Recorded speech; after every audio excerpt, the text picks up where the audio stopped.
under this construction called Talon, has gone in and looked at Greenpeace, has looked at PETA, has looked at Catholic Workers League, a Quakers meeting in Vermont, which Pat Leahy's really pissed about, the senator from Vermont, and he should be. I know. It's great because the Quakers it's a religion based basically about on being peaceable people.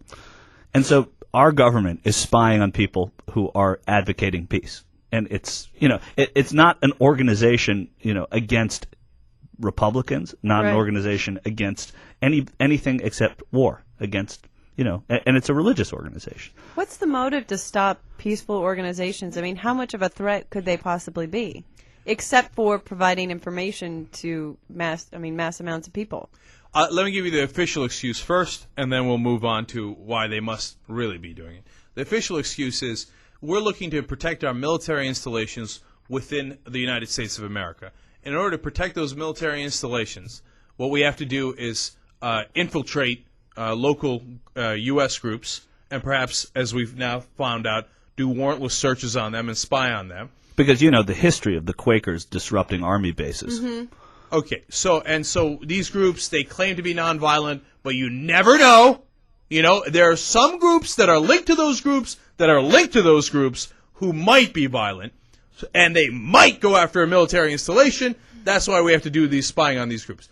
But as Michael correctly points out, let's get real, okay? A Quaker has never bombed anybody in their whole existence. You know why? Because that's the whole point of being a Quaker, is to be nonviolent. They'd kick me out of the group in a second. I mean, I'm all for nonviolence, but they see this kind of attitude, they'd be like, I'm sorry, just move along. They're known as the Society of Friends. That's what they're called, the Quakers. Beyond that, I would assume that people that are violent and maybe are on some watch lists and all that, once they quote-unquote infiltrate the Quakers, then I can understand some sort of investigation in that. I mean, I don't understand why they're not monitoring people who are suspected terrorists and that kind of stuff. And then once they infiltrate groups, then it seems to be wide open. But, I mean, are they that bad at their job? Well, one of their claims is that's the only way that they can find these people is by doing this surveillance. I mean, that's not right. There are ways of finding people without breaking the law. I mean, there's no precedent of people infiltrating peaceful groups like that. Well, yes, there is actually. It's Richard Nixon in the 1960s, yeah, exactly. Hoover, etc. By the way, that's exactly the reason why we passed the FISA law in the first place. We said it's the Federal Intelligence Surveillance Act, and it said you cannot spy on Americans without warrants. Right. You cannot go and infiltrate these groups as they're doing.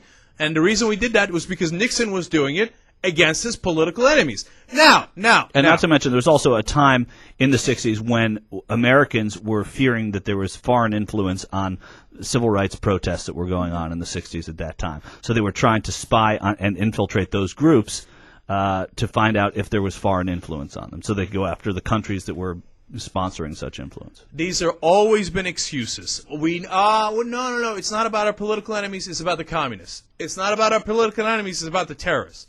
Now, the terrorists, so every reasonable human being on the planet knows that the Quakers have absolutely nothing to do with the terrorists and couldn't possibly have anything to do with the terrorists. Unless you found overwhelming evidence that Al-Qaeda has decided as a massive movement of subterfuge to infiltrate Quaker movements, because they would be the last people on earth you would expect. Right, yeah, exactly. Okay, now if you have that evidence, then by all means, any court in the country, and certainly the FISA court, would give you a warrant to go and do that. But break you don't. up Al Quaker. So, why? Why are they going into these groups? Obviously, it's because it's their political enemies. How clear do you have to be? Not a single right-wing group is on the list. The Quakers are political enemies? God, they are such a strong force in the United States. Well, they're peaceful people, and how anybody dare who's they in favor be of peaceful? peace. Because their real aim is war. The aim of this government and this administration is war and more war. So if you're peaceful, you're a political enemy. Why else would you infiltrate the Quaker group? Why else? Name it. God damn it, call it. 866-99-SERIOUS, 866-997-4748. Give me one reasonable answer as to why you would infiltrate the Quakers if they're not your political enemies. And there is no answer. And they're not even, they're a religion, so they're not organized against the Republicans. Like I was saying before, they're organized against war. They don't like war.